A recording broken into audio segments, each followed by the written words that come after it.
It's one of the most important technologies of the 20th century. If it failed tomorrow, banks would crash, planes would get lost, and you'd probably struggle to find your way around the city. It's called GPS, and it was designed to defeat the Soviet Union. This is how a Cold War technology went from guiding bombs to guiding your Uber. GPS is a network of satellites which allows you to open your phone and know where you are anywhere in the world. Billions of people use it every day. But its roots can be traced back to the world's first satellite. Today, a new moon is in the sky, a 23-inch metal sphere placed in orbit by a Russian rocket. In October 1957, the Soviet Union launched Sputnik. The space race between the USSR and America had begun, and the US was losing. All over the world, people are tuning into the bleep, bleep of the satellite, which carries aboard the highly complicated mechanism necessary to transmit secrets of the universe. As the beach ball-sized satellite flew above, American scientists noticed that the radio frequency it was transmitting increased as it approached and decreased as it moved away. It's called the Doppler Effect, and it could be used to locate the satellite. This was a eureka moment. If a satellite's position was known, the position of a receiver on Earth could be determined. This is the basic idea of GPS. 3, 2, 1. In 1978, over 20 years after Sputnik, the USA launched its first Navstar satellite. This is the system we now call GPS. They will provide highly accurate and continuous global coverage to authorized users by the late 1980s. Unlike earlier navigation satellites, Navstar would give a constant positioning service with unheard of accuracy.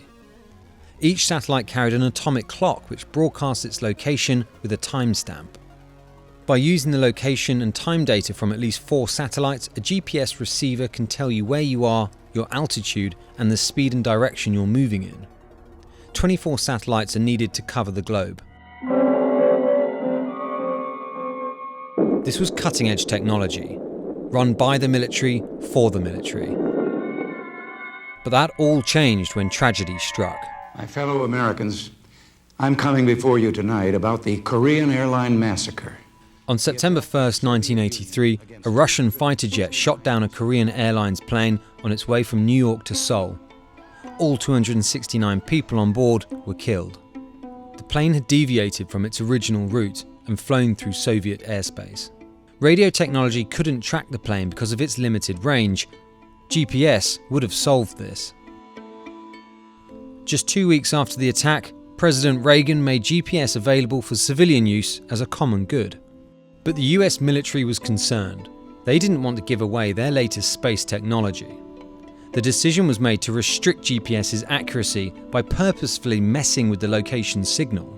It would take another decade, several more GPS satellites, and a war for the technology to develop into what we recognize now. In August 1990, the US and its allies launched Operation Desert Storm to remove Iraqi forces from neighbouring Kuwait.